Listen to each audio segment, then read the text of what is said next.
Teori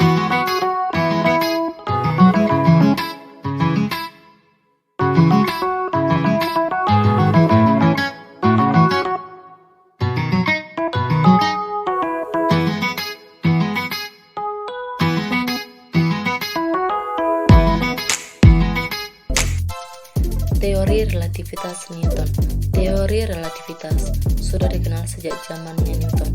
Pada relativitas Newton, semua besaran akan sama saat diukur oleh pengamat yang diam maupun pengamat yang bergerak. Besaran yang berubah hanyalah kecepatan relatif. Teori relativitas Newton menyatakan bahwa semua hukum Newton berlaku sama untuk semua kerangka acuan inersia. Konsep relativitas Newton juga menyatakan bahwa gerak rendah tidak dapat dideteksi. Artinya, jika kita memiliki dua kerangka acuan inersia yang bergerak dengan kecepatan konstan relatif satu sama lain, maka kita tidak dapat menentukan kerangka acuan mana yang bergerak atau yang diam. Sebagai contoh, ketika kita duduk di dalam bus yang sedang berjalan dan melewati orang yang sedang berdiri di pinggir jalan, maka bagi orang yang di pinggir jalan, kita akan dikatakan bergerak karena kerangka acuannya adalah orang tersebut. Sebaliknya, kita dikatakan dalam kerangka acuannya diam bila kerangka acuannya adalah aktif.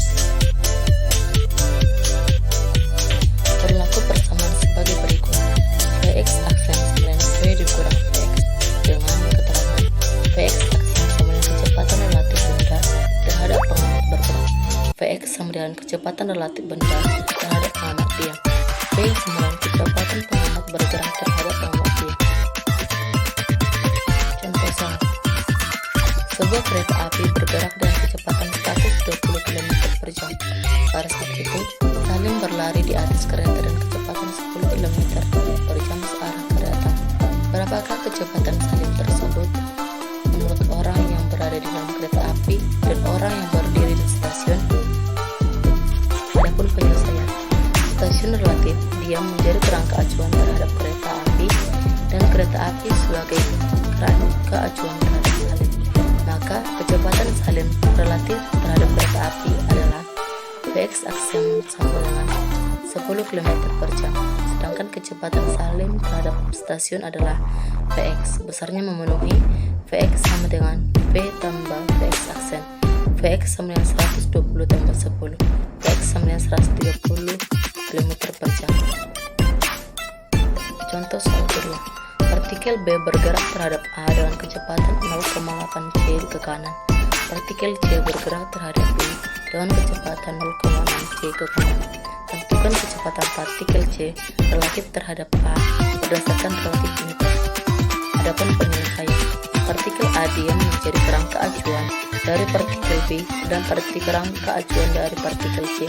Maka kecepatan partikel C relatif terhadap A yakni Vx sama dengan V tambah Vx aksen. Vx sama dengan 0,8 c tambah 0,6 c. Vx sama dengan 1,4 c. Jadi, kecepatan partikel C relatif terhadap A adalah 1,4 c. Kita ketahui bahwa tidak ada sebuah partikel yang mampu bergerak melebihi kecepatan cahaya atau c, sehingga rumus perhitungan teori relativitas Newton seperti contoh soal 2 di atas tidak berlaku lagi. Oleh karena itu, untuk gerak partikel yang memiliki kecepatan mendekati kecepatan cahaya, maka penjumlahan kecepatannya. Postultan relativitas khusus. Postultan relativitas khusus merujuk pada kerangka acuan inersia yang bergerak dengan kecepatan konstan atau tetap relatif terhadap kerangka acuan inersia lainnya. Dari hasil kajiannya, Einstein mengemukakan dua postan, yaitu hukum-hukum fisika memiliki bentuk yang sama pada semua kerangka acuan inersia. Yang kedua, kecepatan cahaya yang merambat di ruang hampa udara atau ruang tertutup bernilai sama untuk semua kerangka acuan inersia, yaitu C sama dengan 3108 meter per sekund. Contoh soal relativitas khusus. Seorang astronot berada di stasiun luar angkasa mengamati dua buah pesawat A dan B yang datang menuju stasiun luar angkasa masing-masing dari arah yang berlawanan dengan laju VA sama dengan VB sama dengan 0,25 c. Maka kelajuan pesawat A menurut astronot di pesawat B adalah di sini yang diketahui yaitu VA sama dengan 0,25 c dan VB sama dengan 0,25 c, dan yang ditanya adalah V. Maka setelah kita mengetahui kecepatan masing-masing pesawat, dapat kita hitung dengan rumus yaitu V sama dengan VA tambah VB per 1 tambah VA kali VB per C kuadrat. V sama dengan VA-nya yaitu 0,25 tambah 0,25 C per 1 tambah 0,25 C kali 0,25 C per C kuadrat. V sama dengan 0,25 C tambah 0,25 C per 1 tambah 0,25 C kali 0,25 C per C kuadrat. Maka V sama dengan 0,5 C per 0,025 C kuadrat per C kuadrat.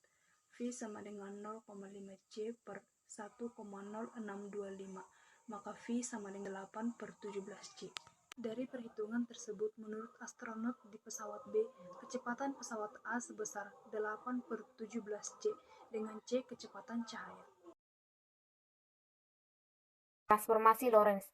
Pada transformasi Galileo yang telah dikemukakan bahwa selang waktu pengamat terhadap suatu peristiwa yang diamati oleh pengamat yang diam dengan pengamat yang relatif bergerak terhadap peristiwa adalah sama, T kurang T aksen. Hal inilah yang menurut Einstein tidak benar. Selang waktu pengamat antara pengamat benda diam dengan pengamat benda relatif bergerak adalah tidak sama. T tidak sama dengan T aksen. Transformasi Lorentz pertama kali dikemukakan oleh Hendrik Lorentz, seorang fisikawan dari Belanda tahun 1985.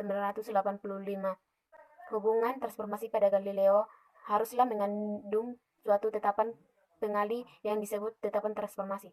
Dari hasil perhitungan turunan didapatkan persamaan transformasi Lorentz, yaitu X aksen sama dengan X aksen sama dengan X kurang PT per akar kuadrat 1 kurang P kuadrat. Hukum kekekalan energi. Dalam ilmu fisika, hukum kekekalan energi menyatakan bahwa jumlah energi dari sebuah sistem tertutup itu tidak berubah, ia akan tetap sama. Energi tersebut tidak dapat diciptakan maupun dimusnahkan oleh manusia, namun ia dapat berubah dari satu bentuk energi ke bentuk energi lain. Misalnya, energi kimia dapat diubah menjadi energi kinetik dalam ledakan dinamik. Manfaat dan fungsi kekekalan energi.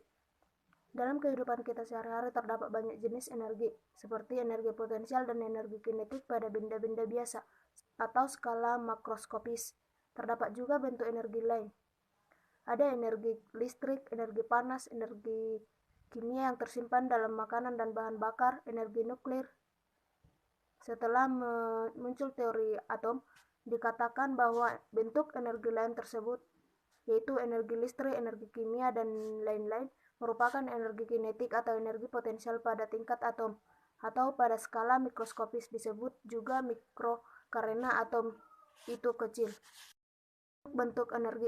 Berdasarkan hukum ini, terdapat 3 bentuk energi, yaitu energi kinetik. Energi kinetik merupakan usaha yang dibutuhkan untuk menggerakkan sebuah benda dengan massa tertentu dari keadaan diam hingga mencapai kecepatan tertentu. Jadi, energi kinetik adalah energi yang dimiliki sebuah benda karena pergerakannya. Secara umum terdapat 2 jenis energi kinetik, yaitu 1. Energi kinetik translasi, yaitu energi yang dimiliki oleh benda yang mengalami gerak lurus atau lintasannya berupa garis lurus. Yang kedua, energi kinetik rotasi, yaitu energi yang dimiliki oleh benda yang berotasi atau lintasannya berupa lingkaran. Rumus energi kinetik yaitu EK sama dengan mv kuadrat, di mana EK itu adalah energi kinetik, M sama dengan massa benda yang bersatuan kilogram, V sama dengan kecepatan benda yaitu dengan satuan meter per sekon. 2. Energi potensial. Energi potensial adalah energi yang dimiliki benda karena posisi atau ketinggian benda tersebut. Ada beberapa hal yang mempengaruhi energi potensial dari sebuah benda, tetapi 3 hal yang paling utama adalah massa benda tersebut, gaya gravitasi, dan ketinggian benda tersebut. Rumus energi potensial adalah EP sama dengan M dikali G kali H, di mana EP sama dengan energi potensial, M sama dengan massa benda dengan satuan kilogram, G sama dengan gravitasi dengan satuan meter per sekon, H sama dengan ketinggian dengan satuan meter. Yang ketiga, energi mekanik. Energi mekanik adalah energi yang berhubungan dengan gerak dan posisi dari sebuah benda. Oleh karena itu, energi mekanik merupakan energi yang didapatkan dari penjumlahan energi kinetik dan energi potensial dalam melakukan suatu usaha. Rumus energi mekanik yaitu EM sama dengan EK dikali EP, di mana EM sama dengan energi mekanik, EK sama dengan energi kinetik, EP sama dengan energi potensial. Adapun contoh soal dalam hukum kekekalan energi yaitu 1. Sebuah mangga bermassa 1,2 kg jatuh dari pohon dengan ketinggian 5 meter di atas tanah dengan gravitasi 10 meter per sekon kuadrat. Yang ditanya adalah 1. Berapa energi potensial dan energi kinetik mula-mula? 2. Berapa energi potensial dan energi kinetik pada saat ketinggiannya 5 meter? Berapa kecepatan mangga saat itu? Diketahui M sama dengan 1,2 kg, H sama dengan 5 mg, sama dengan 10 meter per sekon kuadrat. Ditanya A. Energi potensial dan energi kinetik mula-mula. B. Energi potensial dan energi kinetik saat H1 sama dengan 4,8 meter, yang dimana ditanya V1 sama dengan titik-titik.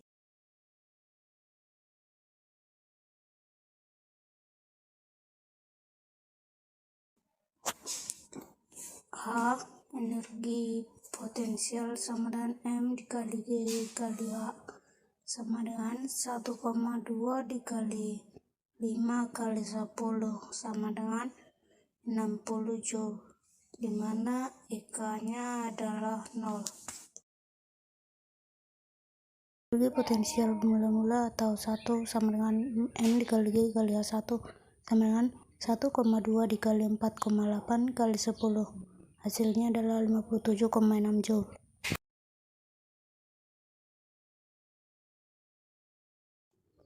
Energi potensial 1 tambah energi kinetik 1 sama dengan energi potensial tambah energi kinetik. 57,6 tambah energi kinetik 1 sama dengan 60 tambah 0. Energi kinetik 1 sama dengan 60 dikurang 57,6 sama dengan 2,4 Joule.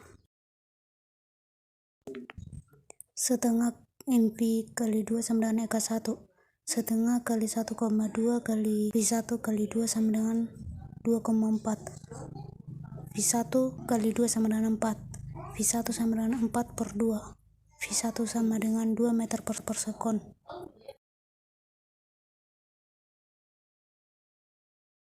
Saya akan kembali melanjutkan apa yang sudah dipaparkan oleh teman saya sebelumnya, yaitu massa relativistik. Untuk gerakan-gerakan benda dengan kecepatan relatif kecil, tidak terjadi perubahan massa. Perubahan itu baru tampak jika kecepatannya mendekati kecepatan cahaya. Oleh Albert Einstein, hubungan massa diam dan massa bergerak yang ditinjau oleh pengamat dapat dirumuskan dengan M sama dengan M0 per akar 1 dikurang F2 per C2.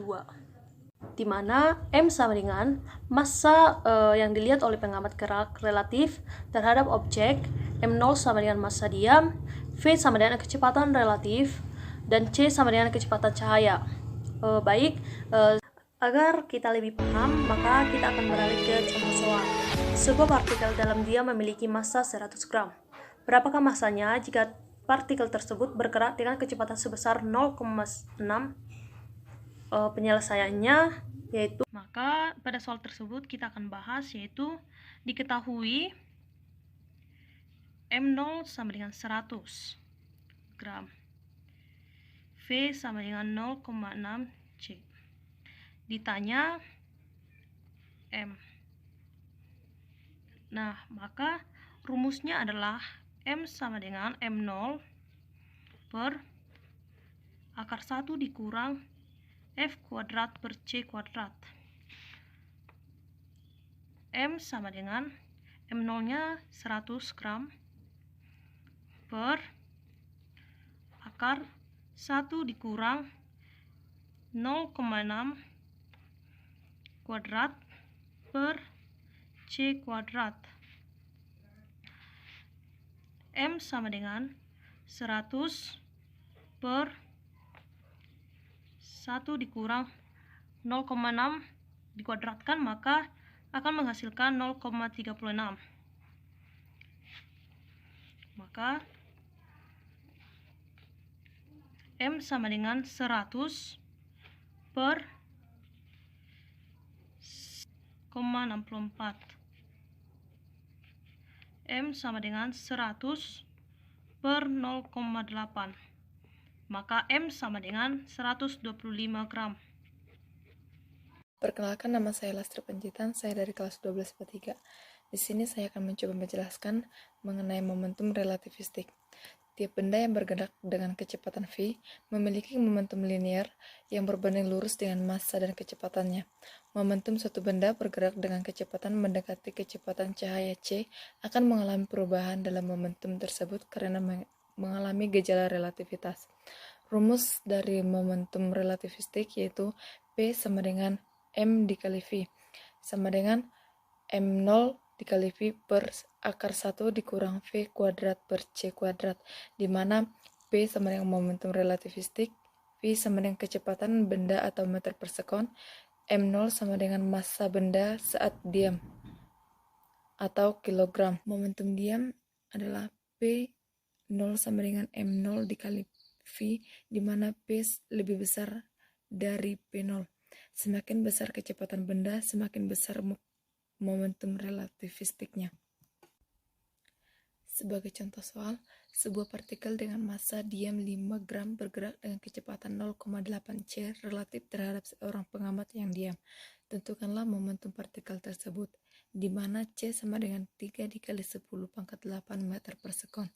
Sebagai penyelesaiannya, M0 sama dengan 5 kg, sama dengan 5 dikali 10 pangkat minus 3 kg. V sama dengan 0,8 C. C sama dengan 3 dikali 10 pangkat 8 meter per sekon. Sekarang kita tinggal memasukkan angka-angka tersebut ke rumus momentum relativitas.